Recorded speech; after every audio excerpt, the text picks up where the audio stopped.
Gracias, Aida. Seguimos platicando con Edmundo Sánchez. Hoy platicamos de esta necesidad que tienen algunas personas por robar, los cleptómanos. Así es como se les conoce. Cuando no tienen, sí tienen necesidad de robar, pero no por el valor de las cosas que roban, sino por el acto. En realidad no necesitan el valor de las cosas para su vida, ¿no? Entonces, por eso hablamos de cleptomanía. La pregunta que le hicimos al doctor antes de irnos a la pausa fue si finalmente una persona podría tener una condición cerebral que le haga más propenso a esta afición por lo ajeno o a esta afición por la sensación placentera de robar, no del objeto en sí, el mundo. Pues fíjate que la respuesta va a variar, depende de quién le preguntes. Este es uno de los temas más controvertidos que hay en la psicología y las neurociencias. No me refiero nada más a la cleptomanía, sino esta búsqueda constante de buscar qué está funcionando mal en el cerebro. De hecho, recibí el otro día un correo de una persona con un planteamiento muy interesante, porque tiene un problema de micción nocturna y va con el urólogo, ha ido con varios urólogos, y el urólogo, el tercer o cuarto urólogo dijo, ¿sabe qué? Esto no es orgánico, esto necesita un psicólogo. Entonces la persona me contacta a mí, pero fíjate el planteamiento que me hace, o sea, quiero que usted me atienda como psicólogo para que me diga qué medicamento debo tomar. Digo, wow, aquí no nos estamos comunicando bien, o sea, la idea de por qué te están refiriendo con un psicólogo es para que trabajes el problema desde el punto de vista emocional, mental, del inconsciente, no es para ver qué medicamento le vamos a dar al sistema nervioso. Entonces, y te lo doy como un ejemplo que pasó hace relativamente poco tiempo, donde hay esta tendencia reduccionista a que tiene que haber algo mecánico, fisiológico, orgánico, que esté generando el problema que yo tengo.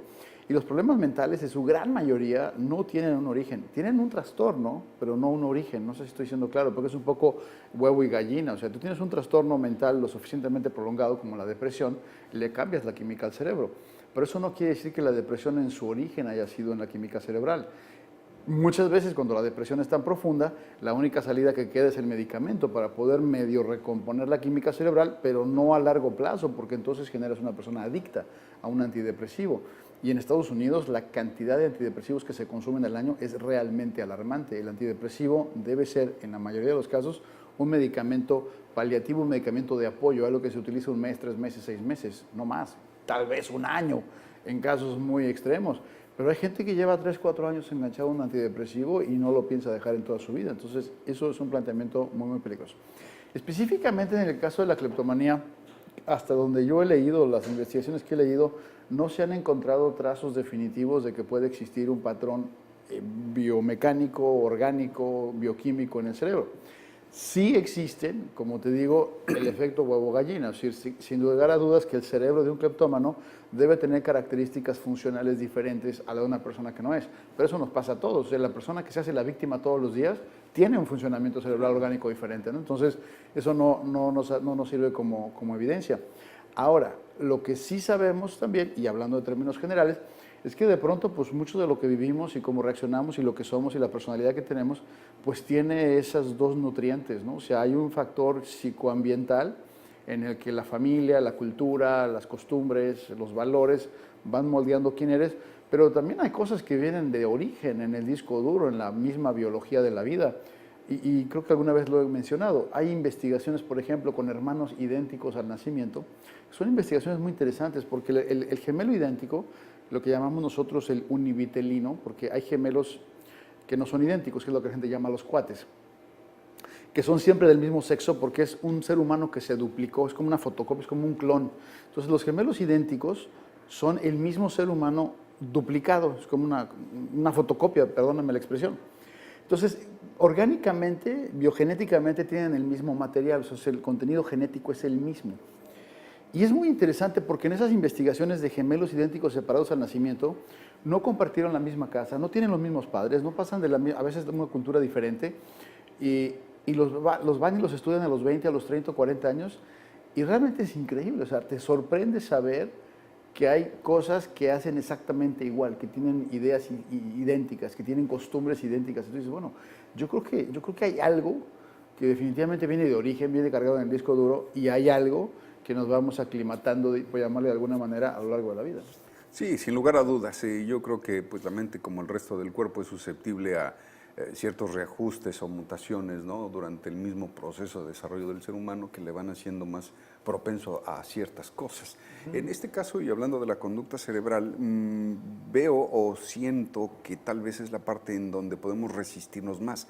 En la parte biológica del resto del cuerpo, si tenemos una cierta tendencia a generar ampollas, ahí sí, por mucho que nos concentremos, va a ser muy difícil que podamos cambiarlo, ¿no? En cambio, en las cuestiones conductuales, pareciera que estamos permanentemente haciendo un esfuerzo, y todos en la sociedad, porque todos tenemos variantes importantes, ¿no?, en cuanto al resto de las cosas. Sin embargo, nuestro trabajo es mantenernos de acuerdo a los cánones o a lo que espera el resto de la sociedad que hagamos y que reaccionemos ante el mismo estímulo. Pero la realidad puede ser que todos lo percibamos diferente, y a mí me den ganas de hacer tal o cual cosa, pero como eso no está ni bien visto ni permitido, mejor no lo hago. Entonces, estas personas tienen una ligera menor capacidad de control de sus impulsos internos. Wow, qué preguntotota. Depende del individuo, depende de la circunstancia, depende de la gravedad del problema, ¿no? Hay una cantidad muy pequeña, muy pequeña de alcohólicos que pueden llegar a moderar el consumo de alcohol, pero es el 1%, el 0.1%, y a lo mejor estoy siendo generoso, ¿no? El otro 99.9% de los alcohólicos definitivamente no pueden tocar el alcohol porque no tienen manera de moderarlo. Entonces, es muy difícil hacer digamos, una aserción, una comparación o decir en dónde andamos en ese sentido. Pero por el otro lado, también habría que ser muy claro, el cleptómano no es sociópata, ¿no? Es decir, el cleptómano no es una persona como libre de culpa, puede pasar por un remordimiento, puede pasar por un proceso de vergüenza. Y eso es lo que lo hace interesante, porque la compulsión es vivida por el cleptómano como algo prácticamente indetenible, ¿no? Es decir, no lo puede evitar a pesar de las consecuencias. Una pulsión muy parecida a la adicción, ¿no? El alcohólico pasa por estos periodos de culpa, de vergüenza, de arrepentimiento, pero bueno, viene la borrachera al siguiente día, ¿no? Entonces, digamos, en ese sentido es algo parecido, es como si fuera una especie de adicción al robo de cosas que no proveen, insisto, de un beneficio material o económico. Y creo que eso es como se debe trabajar en mucho desde la psicología del individuo, no sé si me explico, es decir, en ese compromiso personal de generar un cambio por el beneficio propio. No tanto por caer en los estándares de la sociedad, ¿no? Y esa es otra discusión también muy interesante. Pues es una pregunta total la que hiciste, porque mi maestro decía, esto de convertirse en personas es para gente grande. Y cierto, porque tienes que ir modelando y moderando y modulando las dos cosas, tus comportamientos, pero yo no diría que para ajustarnos a las expectativas de la sociedad. Yo diría que tenemos que modular y moderar los comportamientos para llevar el tipo de vida que queremos llevar. O sea, creo que eso es más importante. Yo lo que persigo más es estar en paz conmigo mismo, sentir una experiencia de plenitud, de satisfacción, no estar en deuda con nadie, tener la tranquilidad de conciencia de que no generé daño a ninguna persona, independientemente de lo que la sociedad espere de mí. Porque entonces ahí caemos en ese peligro de la seducción social, claro, que lleva a la frustración, ¿no?, y el vacío, porque ya tengo la casa que debo tener, tengo el carro que debo tener, tengo la ropa que debo tener, tengo la familia en la escuela y no siento satisfacción. Entonces estoy viviendo como una vida ajena, ¿no? Entonces me parece que sería más importante sí pasar por este proceso de civilidad, de modelamiento, de moderamiento, de ajustar comportamientos, pero para no ir a otra persona. Es decir, yo no quiero dejar de gritar y de ser intolerante para que la gente me acepte. Yo quiero dejar de gritar y de ser intolerante para no dañar la autoestima de mis hijas, ¿no? Entonces creo que sería más un camino hacia adentro personal que la expectativa, pero coincido contigo porque tristemente, y me parece que mucha gente está siendo como muy constantemente seducida y manipulada por esos cánones sociales y al final acaba por hacer cosas que no quería hacer y deja de hacer cosas que sí quería hacer, que en última instancia no hubieran dañado a nadie y le hubieran producido mucha satisfacción personal. El ejemplo que yo quisiera poner no es algo que dañe o no dañe, eso no lo vamos a analizar, nada más para poder entender mejor el impulso al cual son expuestos ciertos individuos. Yo creo que el impulso en que todos los seres humanos de una forma u otra, en mayor o menor medida, compartimos, es el impulso sexual. El impulso a la reproducción, porque estamos programados para ello, ¿no? Entonces, cuando estás sobreestimulado y tienes ese impulso, porque así estás programado, qué difícil es resistirse, qué difícil resulta controlarse. Sin embargo, si hay quienes logran, después de una gran disciplina mental, inclusive hacerse pues totalmente ajenos al sexo, ¿no? Lo cual es una tragedia, ¿no? Por eso te digo, llegamos a una situación en la que no hay satisfacción, no hay plenitud. Porque si hay un daño, la compulsión se debe restringir. Por eso es que jamás, por ejemplo, hablando de sexo, jamás una violación está justificada bajo ninguna circunstancia. La pedofilia no está justificada bajo ninguna circunstancia, porque si hay una compulsión, hay un deseo, sí, pero estás generando un daño, ¿no? O sea, el niño no tiene la capacidad de consentir, no tiene la capacidad de entender, no tiene la capacidad de experimentarlo, entonces no es por ahí. La violación también, porque es una de esas, pero es que se me antojó y pues esa fuerza. No, porque estás generando un daño y eso no se vale. Pero cuando estás con dos adultos que están en sus plenas facultades y que deciden tener la experiencia, yo sí diría, ¿por qué no? ¿Por qué no? O sea, ¿de qué te vas a agarrar? Es donde hay la diferencia entre el comportamiento socialmente aceptable, ¿no? ¿Qué van a pensar de mí? Y la búsqueda de una experiencia personal que te reafirme quién eres en la existencia de lo que estás viviendo, porque si no, pues entonces te pasas la vida de noche, ¿no? Bueno, pero también existe, hablando de las contenciones que nosotros como sociedad nos ponemos, si esas dos personas están casadas, pero con personas distintas. Claro, por supuesto. Y estoy de acuerdo contigo, y esa es una cuestión ya muy personal, ¿no? Si cada uno de ellos está en una situación en la que se dé o se dé permiso. Pero esto llega a tal grado, y estoy totalmente de acuerdo contigo, Javier, pero esto llega a tal grado que no se da ese permiso de la experiencia y la plenitud, aún entre los casados, ¿no? Es decir, es como, ¿no? ¿Qué va a pensar mi marido de mí si le propongo tal cosa? Y uno dice, ¿de veras, señora? O sea, ¿no? O no, es que mi mujer no sería capaz de eso. ¿Le has preguntado?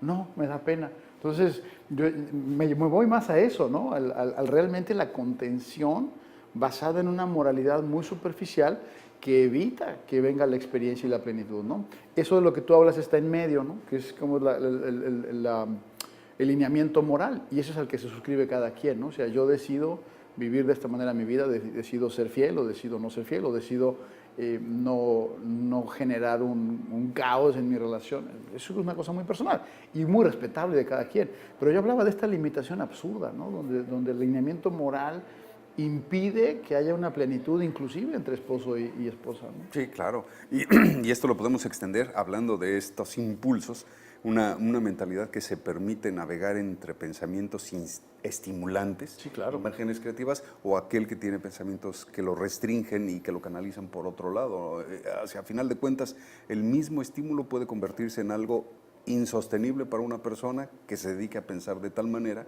y puede pasar a veces inadvertido para otro, ¿no? Por supuesto. Entonces, sí podemos o no podemos modificarla, pero ¿qué crees, Edmundo? No, a mí lo que me preocupa es que estamos hablando de cleptomanía y acabamos hablando de sexo, ¿no?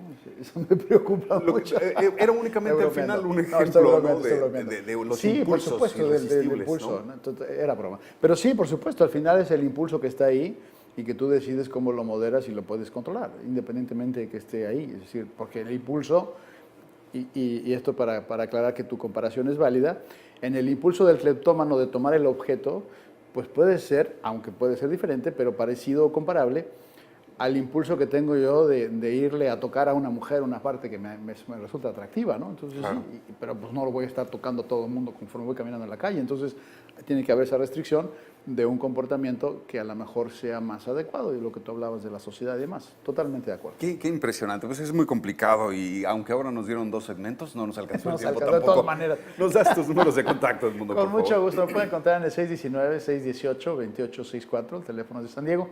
Yo lo puedo atender en Tijuana y en San Diego. 619-618-2864. Recuerdo que este lunes 25 de julio, 7 de la tarde, tenemos nuestra charla sobre la muerte y la vida después de la vida. Así que ojalá que nos acompañes. Es muy interesante. El costo es $20. Es en San Diego. Para más detalles, 619-618-2864. En Facebook me encuentras como tu psicólogo de cabecera, todo corrido sin espacios, como si fuera una sola palabra. Tu psicólogo de cabecera. Dale like a mi página y te van a llegar pensamientos y reflexiones positivos todos los días. Yo soy Edmundo Sánchez y como siempre te invito a que te atrevas a mejorar tu vida. Hacemos una pequeña pausa y regresamos con más a Como Cada Mañana.